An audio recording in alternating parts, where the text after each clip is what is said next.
Hello and welcome to an episode of Big Decisions for Anfield Index. Normally when we talk about an international break, it's usually with a sigh or a sense of disappointment. Although with this one, might not be the worst thing in the world right now because Liverpool have got more problems than Jay-Z realistically, haven't they? Fullbacks, Mo Salah, attack, midfield, issues to sort, transition, progression. Sins of any nature you care to name. I'm your host, Dave Davis, coming to you from just October. It's just Edinburgh. It's just cold, but not see your breath cold. I am, of course, enjoying being with my old mucker, Trev Downey, who I'm guessing, Trev, cold, not too bad where you are? Mate, it's always the same with us in our two countries. A little bit wet, a little bit cold. A few good days that we get to get excited about when we're doing transfer talk in the middle of the summer. And I'm back to, look, bobble hat, not ball cap, bobble hat. And as well as that, jacket. So that tells you all you need to know. Looking forward to this one, buddy, because, it's very much, as you say, and ironically, 99 problems and a pitch is one. I like it. We will always endeavour to bring you as many pop, movie, and modern cultural references as we can into these shows, ladies and gents. And we'll get right into it for the first one, Trev. This topic, fullbacks. Do you know what's scary? Someone tweeted this earlier today, Trev, and I hadn't actually clocked it. Since the start of this season, we are only 10 games in. Liverpool have used 7 players at fullback so far, because you forget Dominic Szoboszlai's dropped in, as well as the 4 that we've got who are actual fullbacks.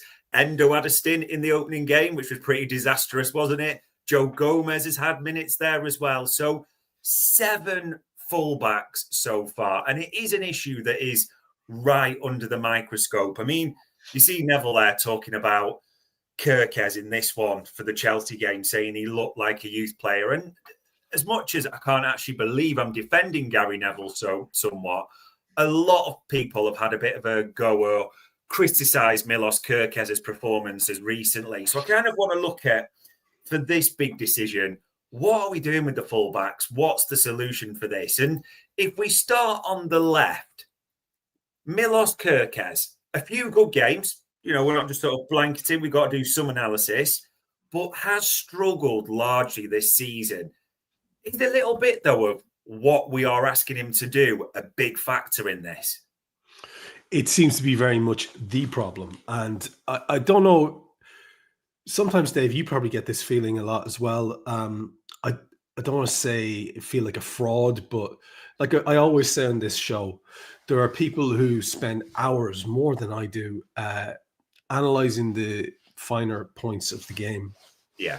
And I sometimes think maybe I should bow to some of their opinions and I want to listen to what they have to say when it comes to questions like this.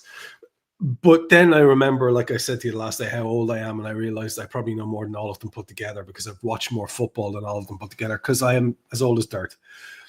And what I can see when I watch Milos Kirkes is a player who's not playing like he did last season. You don't need to be a genius to work out why that is. It's because the system is not allowing him to do so. And even when it does, he has a lad ahead of him who won't play him in. So we have a very frustrating situation for that kid. Now, here's the thing, Dave. When Andy Robbo takes the field instead of him, everything reverts to type. Robbo plays like Robbo always played, and you're left wondering, well, is that just Robbo's force of personality? Is he ignoring what the coach is saying to do? Yeah. What's exactly happening there? Robbo is, after all, a leader in the squad. Yeah. He's been granted that role recently. So I feel a little bit like the kid has people in his ear. I think he looks overcoached in terms of instruction. We know he's a flyer, Dave. He's a get to the byline flyer. And we're seeing so little of that. It's so frustrating. I know you're building to a question. I'm just going to tee it up there and let you get back to drilling down into what the actual question is here. Yeah, you're right. And I like the way you use the word flyer there, because we saw Milos Kirkes last season and we saw what we liked, like up and down that wing, flying up and down for Bournemouth, tick. Getting the ball into the box regularly, tick. being, aggressive, covering, both ways, offering something both ways, tick. And yet I watch it this season and you can clearly see almost attached to Van Dijk's hip a lot of the time. Or sometimes when he goes ahead of VVD, he comes right in, doesn't he? Almost tucks in, as in none of the qualities that sort of alluded to the whole move last summer. And like you said, I've seen other people saying, oh, but he shuts off threat and, other analysis. But we didn't just buy Milos Kerkez to shut off threat. We bought him because of what he did last season at Bournemouth and getting balls into the box, being a flyer. Surely, and this is not necessarily his fault, but the big thing for me is if we wanted a fullback that would be close to Virgil van Dijk, invert and tuck in, Trev, did we not look at the likes of or talk about the likes of, would we consider Nkape, Pacho, all these types of players, even a Nori a little bit more this way? Did we not sort of, if we were looking at a type of fullback, think it's going to depend how we play for Kerkez? Not only did we on our shows, you and I talk about this all the time and how that was probably the right profile for the squad.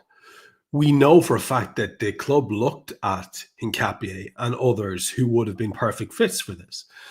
But there was some attraction to Kerkez. Maybe his numbers are better. Maybe he represented better value long-term. Maybe he's a long-term buy. And we have to, I find myself wanting to buy into that. You and I talked in the last show about how it is kind of important that we trust these guys to do their thing. So I don't want to be blaming Kerkez at all. And I think it's horrendously lazy of some of our fans to be shouting about how he's shit, in inverted commas, when he's fresh off being on the team of the year with a far lesser team who just possibly played to his strengths a little bit more. Anecdotally, one of the lowlights for me at the last game at the weekend, I looked up at one stage from my notes, which I'm regularly tippy-tapping away. Some of these days I'll be able to actually enjoy a game again by going to it.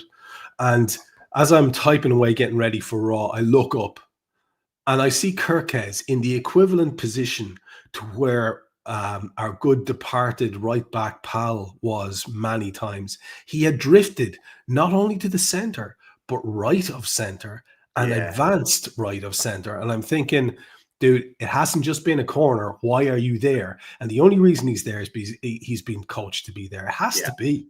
It has to be. So for me, whatever this experiment is, it's definitely not working with this kid at this time. But again, I know there's a question coming. I don't want to spill the beans too early.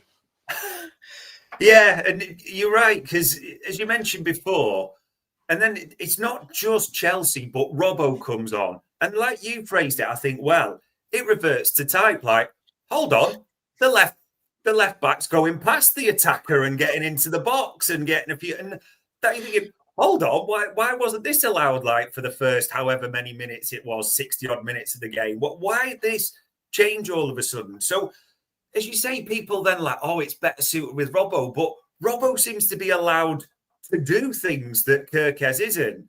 And then at the same time, so people will go, oh, so maybe Robbo more if there's that understanding with Gakpo and all that. Yeah, but Robbo was at the scene of the crime for the goal again, wasn't he? See, this is where the question comes in, and I'll be honest with you. Up until that last game, I was kind of very wary of the just plug in Robbo and it fixes everything, because it doesn't pay any attention to the issues that were there with that player. And our fan base are fantastic in many ways, and we are increasingly sentimental as a group, which is saying something, because Liverpool fans, as long as I've been one for half a century, have been ridiculously sentimental humans as a group. Jurgen Klopp took that and ratcheted it up several notches. So we're all very emotional in our responses, and we're all super loyal to our boys. And so people don't want to talk about the idea that Robbo may not be what he was. And I was of that opinion, and I didn't mind saying it, and I didn't mind who I offended. Until that last half of football, not half, that contribution that he had. I thought he was really good, Dave, when he came on. Yeah. I was really impressed with him. But you've nailed it there. with the thing about being at the scene of the crime, because the reason that goal gets scored is he's not able to keep up with a young flyer. Now, is that being excessively harsh on Robbo? No. Is it particularly fair to pick out his solo mistake in a rare, really impressive performance? No, that's not fair either. So it does leave you with the conundrum about what do you do. And I see Tony there is mentioning that we have come off a manager who kept lads in reserve until they were ready for the team and the style of play. We don't really have that luxury now. It seems like, because it's either play Robbo or play Kirkes.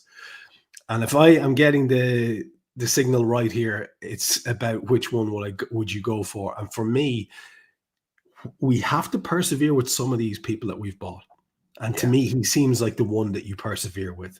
And you maybe try to tailor our game a little bit more around his strengths and allow him to play to them. Or take him to one side at the training ground and teach him how to shout at Cody Gakpo. Because maybe that's all it is. Maybe it's just Robbo's such a loud little bastard that Gakpo can't ignore him. I don't know. But there's something really basic there, that left side and the link-up play and the progression needs to be fixed. If we could get Kirkes as an attacking threat, we're a different thing. Literally, completely different. And like you said, you do feel that for all the things Arne Slot has got to sort, this is definitely one on the list, because it's a big call to spend 40 million quid, which in fullback terms is huge money. You can't pretend anything different and not sort of persevere, really try and get this right. So, yeah, there's a lot of work to do down the left. And, I mean, Trev, we'll flip it to the other side. I'm not sure it gets much better. I mean, look at this as a stat. He was only on for 45 minutes. Conor Bradley lost all 5 of his duels. Now, people might say, is that, stat picking? Well, it's just factual. And the big thing about Conor Bradley that's come up recently is it's unfair that he's compared to a cheat code and who used to be at right back. I get that. But you think, what did you want from Conor Bradley? Like, progress it forward, often by running, underlapping, being aggressive. We love that Mbappe tackle, didn't we? And all that type of thing. But he's a walking yellow card right now, and he's not winning any of his duels in this big game. There's a few alarm bells just starting to go off here, isn't there? Yeah, I mean, the initial thing with Conor was his fragility and availability as a result.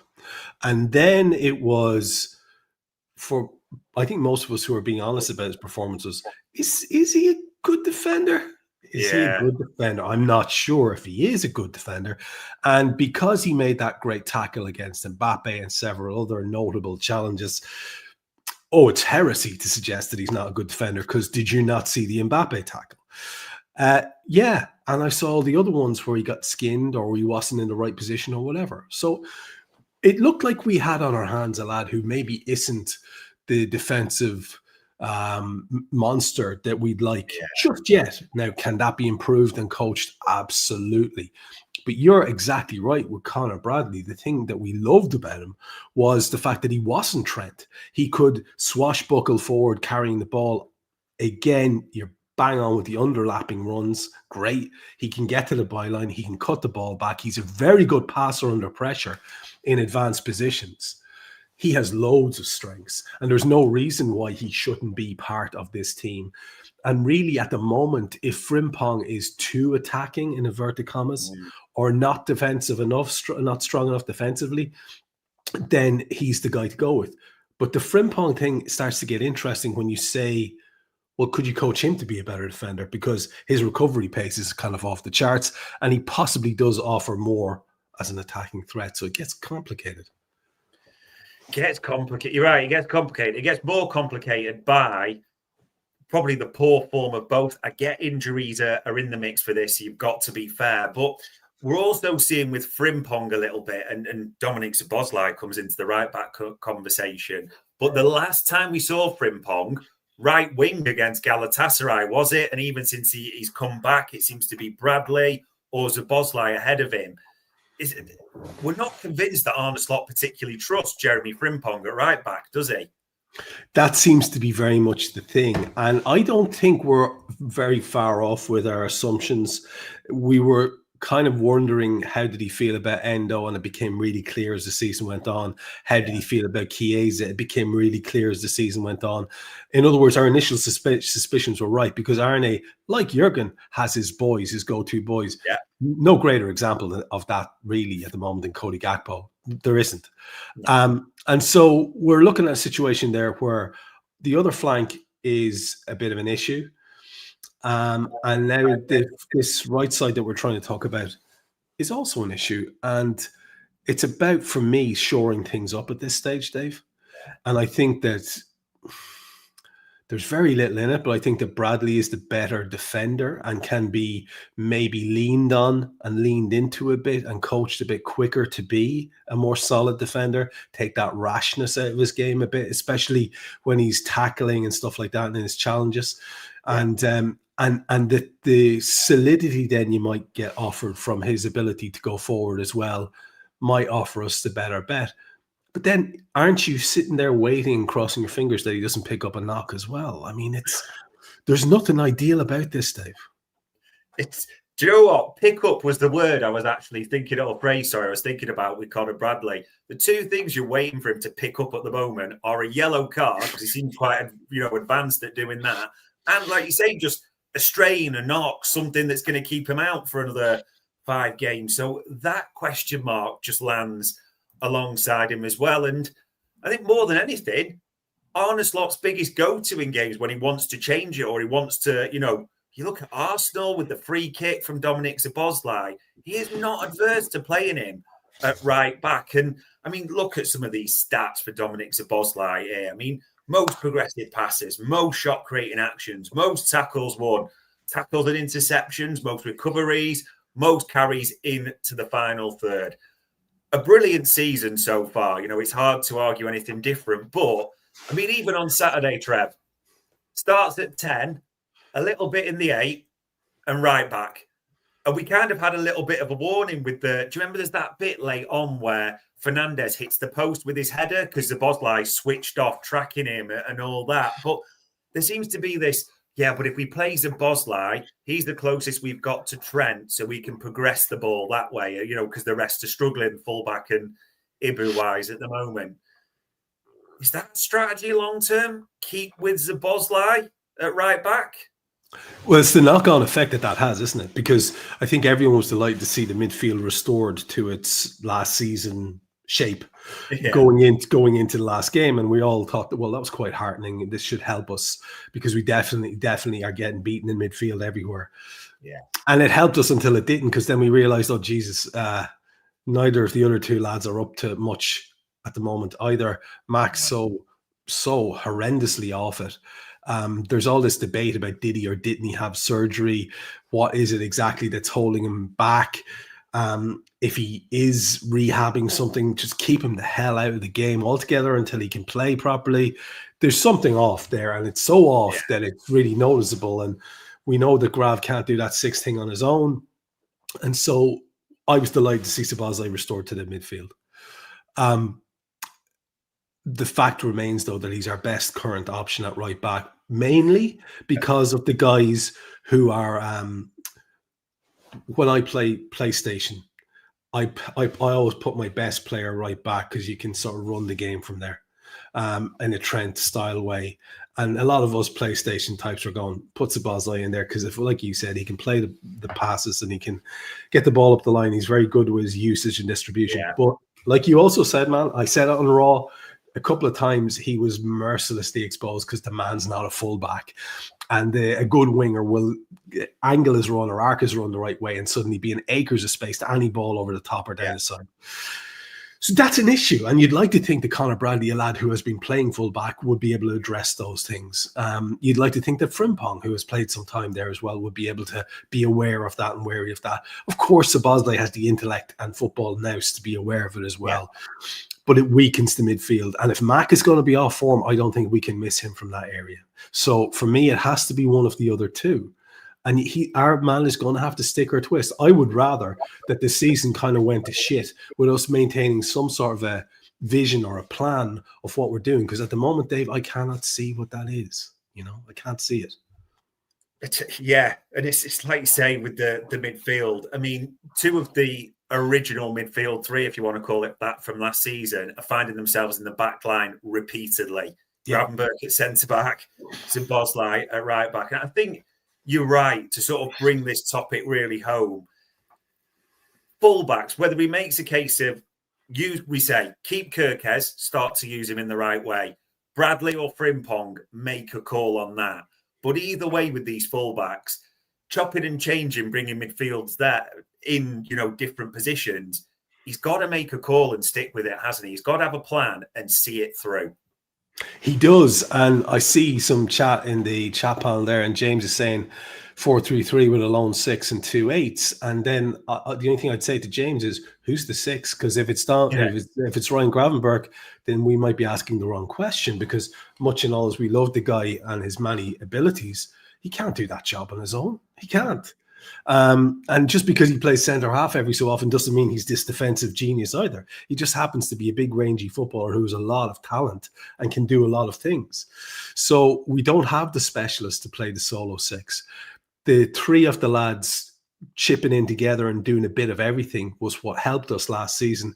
It will help us through a period where we're unstable this season. If we can get Mac back to some kind of form, I think it'll help us. I come back, Dave, to it having to be one of the other two, and that most likely you go and you say, listen, lad, you have some experience. You've played a lot of games for Liverpool, relatively speaking. You know what it's like to be part of a winning squad. Go out there, keep your position at right back, do the things, and if it doesn't work, we've got Jeremy Frimpong waiting in the wings to come in. Let's just make it simple. Injecting Szoboszlai into it has complicated the bejesus out of it, not just for us, not just for the manager, but for that squad, lad. They don't know. Nobody knows what position's up for grabs. You're right. Who would have thought starting a player at 10, moving him into the 8, and then playing him at right back might just disrupt things or lose a bit of relationships at harmony? Who would have thought, people? There we go. So, yeah, Arna, if you're listening, make a plan at fullback and stick to it. There is our first big decision.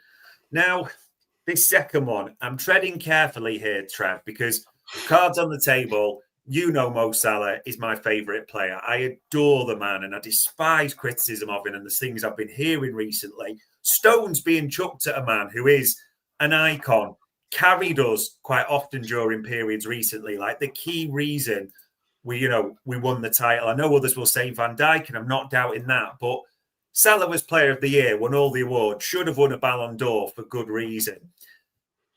And yet, Trev, I mean, you look at some of these, sometimes the hard numbers don't lie. In terms of the underlying numbers, as data people like to talk about, everything is down. Not only is everything down, it's the lowest it's been for some time in terms of his non-penalty XGs, non-penalty XG and assist, even shots per game. I mean, from a man at his peak who used to be averaging about 5, he's below 2. So just there's only so much you can dress up or look at. There's a few things I really want to get into with this Salah question. This is not Mo Salah or Florian Wirtz's fault. Is there a feeling for you at the moment that a Liverpool caught between Salah FC and Wirtz FC a little bit at the moment? That's been the most obvious thing to me. I've been saying that since the season began, since we were enjoying our late winners on the last show with you. It seems to be that we didn't really know whether we should go with the tried and trusted thing of playing Mo in all the time. And yes, those underlying numbers are there and it's hard to argue with them. But you would also say that the amount of possession that Mo Salah has been given is way off from what it has been in previous seasons as well. And our plan last season was give Mo the ball. I mean, when you consider we're a sophisticated bunch of champion elite footballers, give Salah the ball and see what happens was a fairly basic plan that worked immensely well for us. And now it seems to be like, let's make sure we get Wirtz on the ball, even if that means passing it sideways and there's two lads standing beside each other. And I don't know how much you've been to the games live this season quite a few times. It must be even more apparent to you when you're watching it, when you have that kind of bird's eye view of watching it and looking like, what? Why are you playing Wirtz in there? He can't do any more than you can do. You advance the ball, allow him to go and do something. So it seemed to be very much that's forced the ball through the conduit that is Wirtz.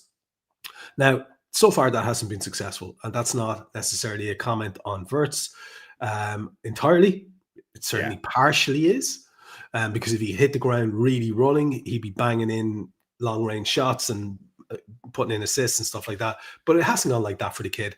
And as a result, we neither have the best of one plan or the other. In fact, we have this half-arse mix where neither thing is working for us. And it's, you're right, man. It can't be Salah FC or Wirtz FC. We have to sort of tweak this, and we have to do it quite urgently. We do. And we've seen the adjustments. I mean, the recent adjustment was Wirtz was out the team at Chelsea, wasn't he? And Salah was he was involved more. Obviously, I know people are going to say Wirtz came on at half-time, and that inside of the boot, which should have been an assist in the opening minute of the second half, was sensational, all well and good. The thing about Mo, and the pedigree can't be doubted, the track record is just absolutely insane. So there's a bit of me torn on this, Trev, thinking, well, if you keep making him chances, it is Mo Salah, by the way, and we know the inevitable will happen. But at the same time, was that Chelsea game, he had chances. Was it just an ultimate off day? Surely if we just keep getting Salah chances like that, it will happen. Surely? It will. It will. We have literally no reason to doubt anything around that question. The only thing that is eating at me is, what did you think? Because I haven't heard anything definitive about this. Now, maybe I'm out of the loop, man, but when he didn't play in the European game, right? He didn't start that one. Yeah. I think all of us were... sorry, not all of us. I certainly thought, Jesus, he's dropped Mo. And I thought, that's weird. And then I was kind of either condescended to or reprimanded and told, oh, it's rest. And he's been, it's a process and everyone gets a game out or whatever. And so, okay, maybe that's the case. Maybe that is the case. And maybe when you do have a fella who's getting a little bit older, you have to make those kind of decisions. So fair enough. But you never used to see that. And maybe that's just a consequence, again, of him getting older, that we will have to start seeing it. I think it's undeniable that he's not going to lose his talent. He's not going to lose his confidence either. And on a different day, one of those two cut-ins where he blams them wide or over goes in, and we've a whole different thing to say. So for me, if it comes down to Wirtz FC or Salah FC, for the love of God, do the thing that won you the league and worry about the other thing later. Play him, but don't try to force everything through him, because that's exacerbating everyone's feelings of how it's not working, Yeah. If you got the golden goose, you use it, don't you? And I mean, there's been nonsense talked about, for God's sake, Wayne Rooney questioning Salah's work ethic, and even Correa with his nonsense about we've targeted that. Liverpool play a deliberate shape. We knew this from last season. Mo Salah defends less because of where we want him to end up. That's not changed. We knew what was going to happen. So this suggestion that all of a sudden he's just lazy or, it's absolute nonsense. The big thing to say, though, is, and this, if you analyse it properly, it is fair to say when he has games like he did on Saturday where he misses those chances and doesn't make the right decisions at the big moment, that's when you lose with the trade-off, isn't it? It is, and that's where you could consider, shock horror, hooking him. Yeah. Right? So we trust you.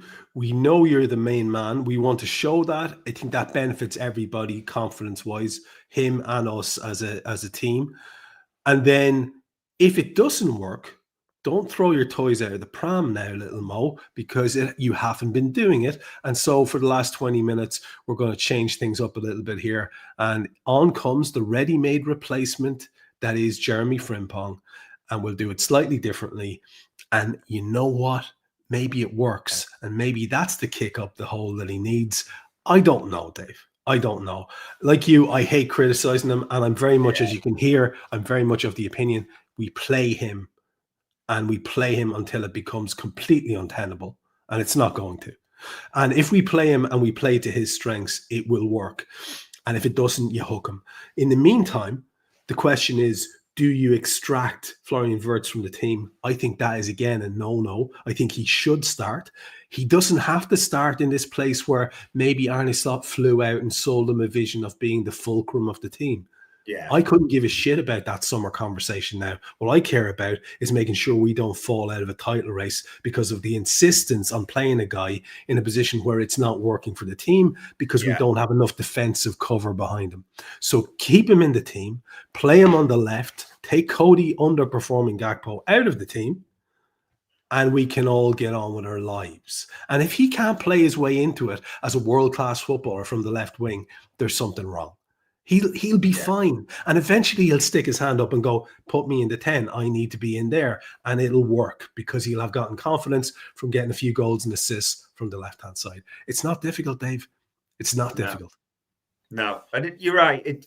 It's not blasphemous to say, ultimately, with this question, there is times where, and there was a real case to hook Mo Salah on Saturday, wasn't there, and try something new. You know, if you wanted more solidity, different options. As you said, Frimpong, people were screaming out for Chiesa, but probably more for Cody Gakpo in that sense as well.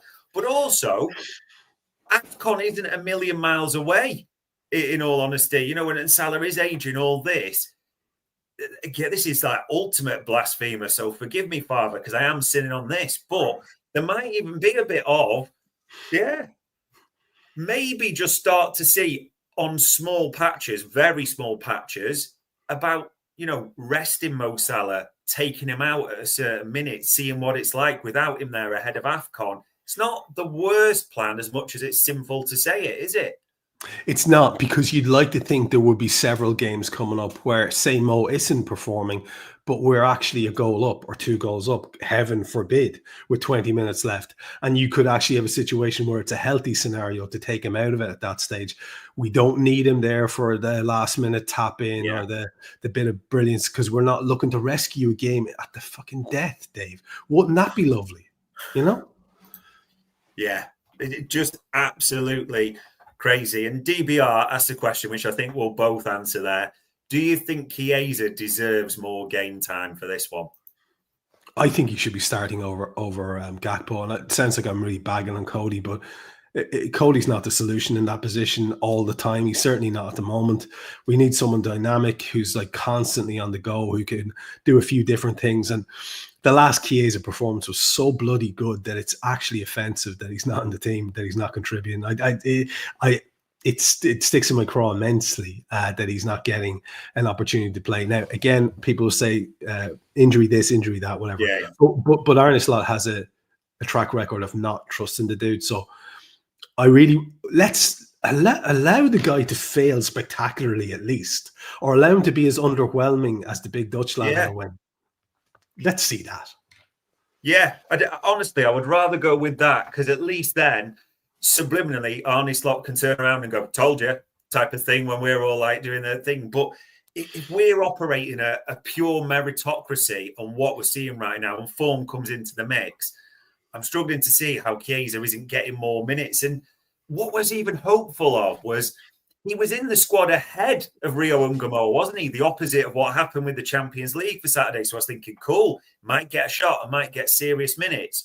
And for all the things and rotations and people moving positions, Chiesa still didn't get a shot, which is a bit mind-blowing for me. But I suppose all shoulda, woulda, couldas on this. And ultimately, to end this question, Mo Salah, the big question. Keep Salah in the team, play it through him. Keep Wirtz in the team, the left. Not everything has to go through Wirtz, but bring them in at the right times and let them be the players they are. Surely that's the answer. It just is the answer. There's like, this one doesn't require much debate because it should be obvious to everybody. And it just speaks of trying to impose some sort of a galaxy brain plan otherwise. You know, use your strengths, get that ball to Mo Salah's feet and get it to him quickly and get him in good positions and exploit all his strengths. And then they won't see Florian Wirtz come on the far side. But when we're trying to shuffle everything through the Vert's conduit. It's just it's getting tedious. We're so predictable, and when the ball is lost, the turnovers are so dangerous for us because we have no screen. We don't at all. And I'll be cheeky. I'll throw one in the mix because I like this question from Tony. We should always engage with these types of things. I like it. When Salah goes to AFCON, which we brought to the table as well, 4-4-2 with Isak and Ekitike up front together for you? I'd love to see that at least once, right? So if Mo's not in the team, the idea of Frimpong on one side ahead of Connor Bradley, or maybe Joe Gomez or something if you're going defensive. And on the far side, I'd love to see Chiesa. With the two lads, and they're very different. Now, obviously, if you have them operating in the same area, that remains to be seen what that would look like. But I'm so impressed with the intelligence of Hugo Ekitike's movement. I think he's one of the brightest young footballers I've seen in terms of his movement. He's got a fantastic record of scoring for us, so he has to be in the team. He has to be in the team. This thing of like, oh, it's either Isak or Ekitike. No. Not until Isak is scoring like a goal every game does it have to be the two of them. We get him to his excellent self. I'd love to see what the two of them together looks like. That could be mind-blowing. It mightn't work, Dave, but wouldn't it be fun to see it? I'd love to see it. I really would love to see it. And Tony said 4-4-2. Not that we play it exactly, but obviously there's on the ball, off the ball, but some variation of like a 3-5-2 even, where one of the Mike Gravenberg drops without the ball, something like that. But I think we all want to see at some point, because we don't know what the hell does it look like with both them on the pitch. And if Mo's at AFCON, we'd love to see that. So there you go, people. That is the Mo Salah question. And now, Trev, we'll go with our final topic, the pièce de résistance, the Jay-Z issue. Arne Slot has got 99,000 problems on his docket right now to sort and to work through. Sometimes, though, we know how it works in football, just one little thing can be a knock-on effect and sort a lot of other stuff, can't it? One player can transform things, just one tweak, something just happens at times. The biggest issue Arne Slot has to sort, and I'm going to put three big ones on the table for you, and I'm going to really force you to make a call on one. Now, this first one, Sam Maguire has been tweeting this, and a few others have, trying to downplay how much we're missing to Trent, the cheat code at right back to go, as we mentioned, not even knowing how to start there and progressing the ball. That's been the big case. Trev, that word, progression. Do you remember that bit in the Chelsea game at the weekend where Konate gets the ball, has options, turns backwards, passes it back, it goes to Kirkez, and Kirkez just kicks it out of play, basically? That was my Michael Corleone on the steps moment during the game of a kind of like, just honest to God, I was trying not to lose my mind at that. But let's start with progression. If we can actually start progressing the ball, maybe that fixes control of a game. Maybe that fixes chance creation as well. Being able to get the ball forward and, heaven forbid, actually involve these expensive forwards. Is progression a big, big thing to work on? It's massive. Hang on, I'm just tracking the progression. Yeah. Roy Hodgson reference as well, just for the regular watchers. They'd be annoyed if we didn't get in. So it's the thing, isn't it? And it's the disjointedness is the word that keeps coming up in post-match discussions on Raw and amongst anyone I speak to. Yanis there has very strong ideas that seem to run counter to everything we're saying so far. Fair play to him. We can't play through Mo because his support network is gone. It has to be one or the other. And he also says progression isn't a problem. Fair play, man. That's not what my eyes would have told me, but have all opinions welcome, of course. I do think it is a problem, and it's the main source we have at the moment is a big Virgil Diag ping to someone's feet, because it's not Ibu Konate's game. Joe Gomez can do it to an extent. He can hit ping balls into feet. He's quite good at it. But, he'd have to be on the pitch, wouldn't he? Kirkez was a fantastic progressor of the ball by carrying it. Yeah. In his previous incarnation. Not so much now. And we also see that potential there in Conor Bradley and Jeremy Frimpong with carrying of the ball. But in terms of passing, we already have spoken about how Dom Szoboszlai at right back is our new outlet there. He's our Trent Light, if you like. So, yeah, it's a massive issue, man. Of course it's a massive issue. And if Mack isn't on his game, and if Gravenberg isn't exactly renowned for his creative forward passing, and he's not, then we are in a position there where we're not getting... So what's the idea? Play the ball square to Florian Wirtz, who's standing beside you? Yeah. Why aren't you making a run and get away from him then? Or why doesn't he? Like, it's patently not working. Whatever it is we're trying to shoehorn in here as a system is not working. And the fluidity that we've seen in the football from Klopp through Slot in different ways, but the fluidity was there. Now, you mentioned the cheat code. You take that guy out of a team, it's immediately worse. Yeah. I don't care what anyone says about his defending. He's a world-class footballer. Things have gone tits up for him at Real so far, but that doesn't make him any less world-class. We had him in our all-time Liverpool 11s for a reason. Yeah. You can't suddenly be absent that, have a subpar midfield where two lads aren't playing as well as they used to, and then not have a clear plan in terms of where the fulcrum of the team is. That speaks to a problem with progression, as does your eye as you watch the games. That's my take. I don't know. Maybe I'm wrong, Dev. No, to be honest, I think it's the words that, as you say, people want to use different ones, and it's not a right or wrong. Progression, disjointedness, it all connects together for me, in all honesty. And you mentioned, like you say, I mean, the midfield, Alexis McAllister's form has dropped off a cliff, whether that's for injury or other reasons, who knows? But it's so worrying for the best midfielder in the Premier League to be what he is right now.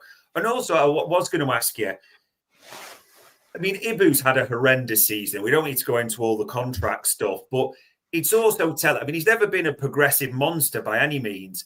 He looks terrified at times, doesn't he, with the ball at his feet, as in, like, almost, don't give it to me. What are my options?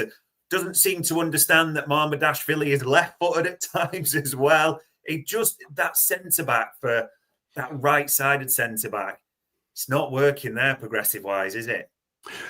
You would imagine. I hate to do it because it sounds like overly simplistic, but anyone who's ever played the game at all, I don't care what level you've played at, but if you've played competitive football, you'll know how vital confidence is.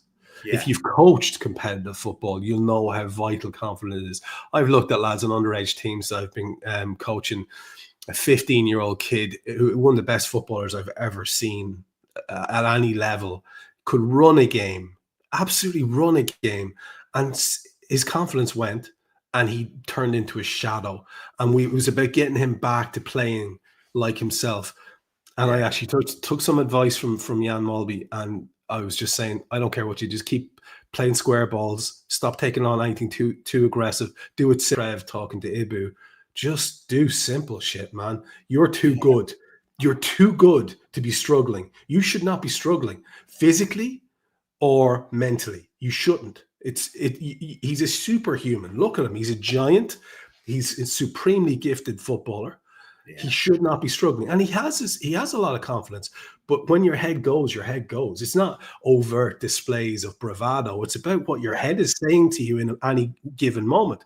So you say, do it simple. And that'd be my advice to him at the moment. For the love of God, just do it simple. He always looks, he's looking a bit Bambi and ice at the moment. And when you have no confidence ahead of you, when you have subpar performances on either flank, and the ball keeps bouncing back to you every time you fail to clear your lines, it's just a shit sandwich, Dave, I think is the technical term. And we need to get lads doing simple stuff in a simple system, It feels overcomplicated at the moment. My word for what's not happening is fluidity or progression. Substitute in whatever the hell word you want, but it ain't working at the moment. And it's very frustrating to watch. Yeah, an agreement, you're right, with confidence, different players. And you use the word system there. Does this trump progression at all in terms of we've seen the system and we think of the good performances like Everton, where we went back to the original midfield three, it was settled, we saw the patterns of play. But then against Crystal Palace, we saw Verts on the left like we wanted, but everyone was coming inside and you could throw a blanket over the entire side a little bit and it was disjointed that way. You know, we're seeing Zabozlai, right? We're seeing the system almost changing, which some people will say it's good to have that adaptability. But the other argument is it screams of a bit of panic at times, like let's just try something till it works. For the system, is it a case of if you want players to build the relationship and have those patterns of play, settle on a system and play it? It has to be that. And to give Arne Slot his due, there probably is a system which involves, like I said, a strange role that we can't recognize Milos Kerkez playing. We can't recognize the player that he was because of this role that he's been given. The obsession with funneling the ball through Florian Wirtz because he's Florian Wirtz, as opposed to maybe if it ain't working, can we adapt? The thing about Arne Slot was he was so good at being fluid in terms of his approach to games in game all last season. It's a huge part of why we won the league. And so it strikes me that there's a little bit of stubbornness going on here with a sort of insistence on going a certain way. Now, the question you asked is, do you stick with the same system? I think it's more about sticking with more or less the same players for a little while. So choose, who is it that you're going to try to play into form? And to me, it makes sense that you try to play Kerkez into form because he's going to be the long term there. You choose a right back and you settle with him because none of those guys know who's going to be playing from one day to the next. And I know injuries have complicated it a little bit, but there's no solid guy who's put up his hand and said it, and he hasn't a chance to either. You play Dom Szoboszlai in his position where he's strongest, where he can help us further up the field. Now, I love him at right back, and if we had a really flying team where we were going for a league and Champions League and Dom Szoboszlai's doing bits at right back, like, bring it on. That's fantastic. But that ain't where we are, Dave. Where we are is a team that has not really clicked for even one full half of football. And it's starting to catch up with us. And so you have to make a decision on Arne, who we know is very good at saying, these are my boys. Right, well, pick your 12, 13 that are going to be always in the first team. And then make tweaks from there based on who's not doing well. And maybe give this system a little bit of a rest because it doesn't seem to be doing a whole lot for us as a team, I think. Yeah, and I suppose the third element of that, and you mentioned some of the players, and we've talked about a lot of players on this show so far. I suppose the third element for the issue for Arne Slot to solve, and maybe it's a little bit of recognising his blind spot and going against things a little bit. But you mentioned his boys, Cody Gakpo. Big question why he keeps starting every game based on current form. Question marks around McAllister, Konate, as we said before. There's a groundswell. You can hear it and you can sense it for like Chiesa to get more minutes and players like that. Playing the informed players and kind of moving away from undroppable ones, could that come into the mix as well?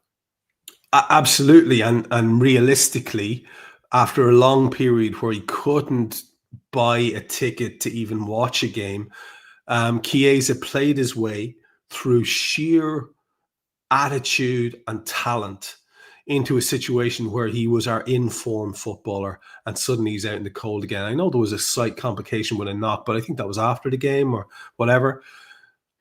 He has to get an opportunity. We don't have that many players who are playing with the right combination of attitude, effort, and ability. And he's one of them at the moment. Play him. let him fail. Like I said earlier on, if you're convinced it's not going to work, let him fail. I don't think he will.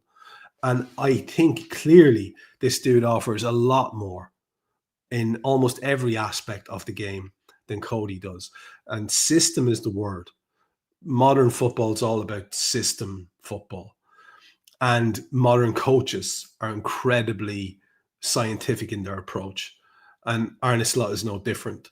And if he believes that Cody offers more in box A, B, and C than Chiesa does, we can talk till we're blue in the face. It won't make any difference because Cody will play every game, or most games. But I just think if, a chancer like me was given a chance to select a team, I don't understand how you don't start Chiesa because of the fact that he's in form. And then, like I say, if he proves himself to be a liability or completely hopeless when he starts a couple of games in a row, okay, make a decision then. But it seems almost as if we're shooting ourselves in the foot the way that we're approaching games at the moment. You said earlier on about Konate, the sort of the feeling of panic or desperation. It just feels like it's taken hold across the team, Dave. Yeah, it does feel like it has just swept through. And again, maybe at the start of the show, the international break isn't the worst thing for players and the head coach just now. And there's an interesting comment there in the chat panel that I think Szoboszlai has to play with Grav at the base in midfield. He offers a lot of energy and winning duels. Wirtz can play ahead of them. And Tony and others are agreeing with that, which brings it. And again, this isn't quite the sacrilege that Say Anything and Go to Smoke Salah is, but we all adore Alexis McAllister. But right now, the man looks like he, for whatever reason, he's playing with a parachute on his back. And do you remember that first goal that Kais, how painful did it look, him trying to labour across and cut it out, and Caicedo goes through? This will rile people up a little bit, but he's not always, you can say, holds on to the ball too long at times. But I don't think Curtis Jones has been bad, let's say, to be kind of brass tacks when we say things. So people will even bring things like, well, if Mac is what he is right now, and obviously we hope he plays out of it sharpish, but if he is what he is right now, even the likes of other form players like Curtis Jones, he might just be in better form than him right now, coming in as well. Yeah, the idea of playing Dom and Grav at the base of a midfield with Wirtz ahead is just a variation on the current team that we have. Yeah, but it would probably work better because Alexis is so out of form that he's like a shadow of himself. And so we go through our team now and we see one of our centre backs is a shadow of himself. Our key linchpin midfielder from last season is a shadow of himself. Our right winger, for whatever reason, is a shadow of himself. We have a striker who we bought for an awful lot of money who will be, at least for another period of time, a shadow of himself. And Cody Gakpo is like a shadow of himself. So we've got a lot of lads who are underperforming. And I just think we're in a situation here where nobody wants to think about Alexis McAllister being fit and not starting. But you can't have sacred cows. Whether it's Florian Wirtz or Mo Salah or Alexis McAllister, I'm sorry, but if you're not in form, you can't play, man. You can't play because whatever it is that the team is trying to do, whatever plan is going to fail and break down around you as a subpar footballer. You're far better off having an eager kid or a guy who's a solid citizen like a Curtis in there. And there are changes that need to be made. It brings us to the idea of the transitional season. I don't know if you think we have enough time to deal with that in a few minutes, but it's one that we can certainly talk about again if you don't think we have time now. Yeah, do you know what? We'll keep that a little bit for some time during this international break, because I do want to talk about, and there's a lot, and I think I'll be shoehorning it in and sort of trying to stick a space hopper up a drain pipe, that one will be. So I don't want to ruin that one at all, for a nice analogy there. So, I mean, they're all on the list. I'm not, no one's pretending different. Yanis maybe disagrees, but, everyone's got their opinions. Progression and sorting that. Settle on a system and maybe a bit of personnel. Informed players and picking those. Which is the biggest one to sort for you? I think if you get the personnel right in the park, the systems are secondary when you've got really good footballers. Some people will think that's absolute heresy, and the kind of science boffin type approach to football or to football as a game will think that that's not the right way of talking about it. But I will never change my mind on that, because I am a person who likes football because I like footballers doing the football. So if you have good lads on the pitch, if you have 11 good footballers that you have got in form, not your 11 best on paper, but 11 players who are the closest to in-form footballers you've got, you have a chance, Dave, of something happening. If you don't have that, you have no chance. Yeah, it's one of those. I'm going to sound like a Tory politician there, because it's an unfair question, and I'm the one asking it. I know that full well.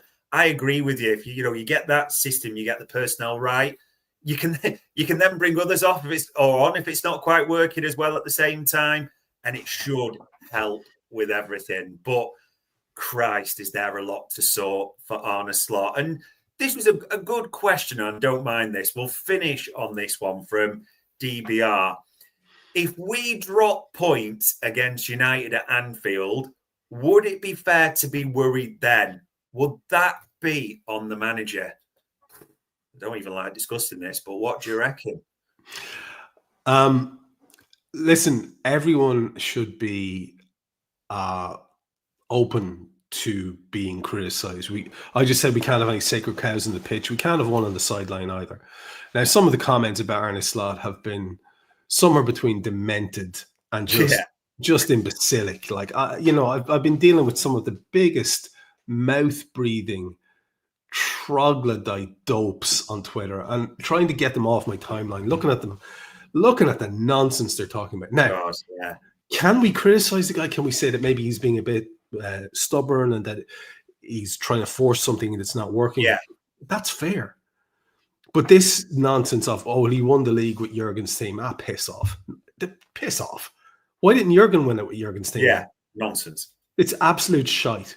It's shite. And the things that he did different improved it, that little percentage that made us win the league. This is a great manager, and we're very lucky to have him. If he turns out to be someone who is entirely stuck in his ways to the detriment of the team for a full season, then we can have a conversation. But for now, for the love of God, give him a little bit of time to work. Allow him to see that perhaps he is being stubborn, or this isn't working, or he does need to play this informed footballer. If we have a sample size, Dave, of a season where these things are happening week in, week out, and we fall off the pace completely, have the chat then. I mean, we had that conversation about the ultimate Liverpool hero, Kenny Dalglish, in his second spell as manager. Yeah. True. We were finding ourselves going, this stuff with the media is really bad, and I don't really think we're doing this system and these players. Charlie Adam, right? So we even with Kenny Dalglish, we could have that conversation. So we can certainly have that conversation with Arne Slot, but not until the season has passed, in my opinion. No, just honestly, I don't know what. There's a bit of me, and I'll get stick for this, I appreciate, but the way I'm seeing some of those reactions, the extreme like this, there was a part of me thinking, is this what it's like because we've won the league? We're at the pinnacle, and this is some of the fan base, the fickleness you bring in. Because, if we can almost cast by the wayside some of these types of things, maybe it isn't the worst thing in the world. But what that would mean in the bigger picture isn't that way. I mean, there's all sorts now starting to come on for the Super Sunday for when we play United. Is this wild to say, to finish on this final question? Could this be the perfect game to turn it around? United, it will be under the lights because of the weather, when it's kicking off. Probably kicking into the cop second half. What that means, setting right that 2-2 draw last season, the response, the reaction to what's happened recently. Ruben Amorim still being in charge. All that could it just be, and maybe it could, this could bite us, but could it just be the perfect tonic?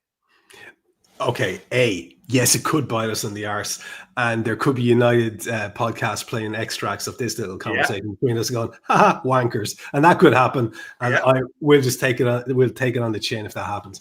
However, there was most of my life, including the period of time under Jurgen where we were on the rise, where I fucking dreaded the games against United. They had held no joy for me. No. They were just an awful, awful, awful experience. It's been years now of me having nothing but calm in anticipation of playing Manchester United.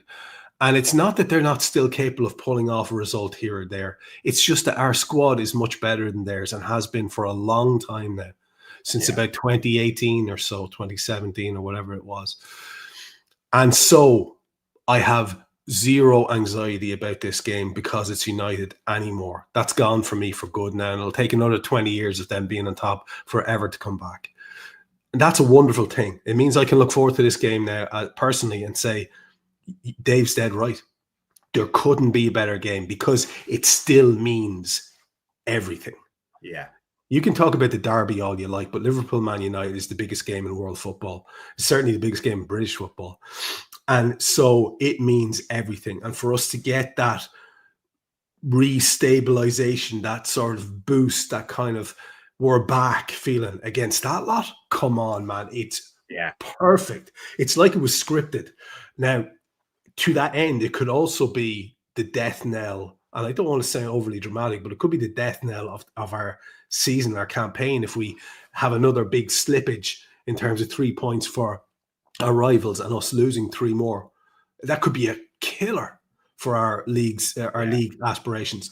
I just would lean into it being a real opportunity, and I would lean into these players being too good to keep ballsing it up, and this manager being too good to not do the right thing, whatever that happens to be. I don't get paid the big bucks, Dave. We just get paid to talk about it. Yeah, and you're right. Just honestly, as much as you kind of sound a hypocrite now, we talked at the start, the international break, and it is still a good thing, but just that Super Sunday when it's back, I'll be in that state. And it should be loud. It will be raucous. It will be a bit nasty. There's an edge to that fixture. Good. That's what we want. That's what we need. That's what we expect at the same time as well. So, yeah, hopefully, touch wood, as we said, none of this bites us in the arse. Well, there we go, ladies and gents. Fullback and solutions. We told you who we want. We told you what we want Arne Slot to do. And Dominic Szoboszlai at right back is not it. The Mo Salah question, we were dead clear on that. Get the ball to Mo. All right, you can say what's happened so far, but over the course, we know what will be happen. It doesn't have to be Wirtz FC. It doesn't necessarily have to be Salah FC. Get them both in, but use them both in the right way. And the biggest issue to sort, freaking all of them. Long story short, but if you win against United, a lot of things will be on the rise big time. Trev, we've gone long again, as we always say. So for the 87,000th time, we'll act surprised on the fact that we've gone long as ever. But all it leaves me to say as ever, mate, is for full insight, full honesty, full analysis, as ever, massively appreciated. Dude, it's a pleasure as always. Enjoy these chats immensely, and nice to have the interactions with the crowd in the chat panel as well. Fair play to you guys for showing up. We do appreciate your presence as well. So we'll be back. We'll probably maybe try and sneak another one in before this is over, Dave. We might well do, because transition and other questions are still on the docket here, without doubt. But on the 8th of October, that, ladies and gents, was a big decisions for Anfield Index.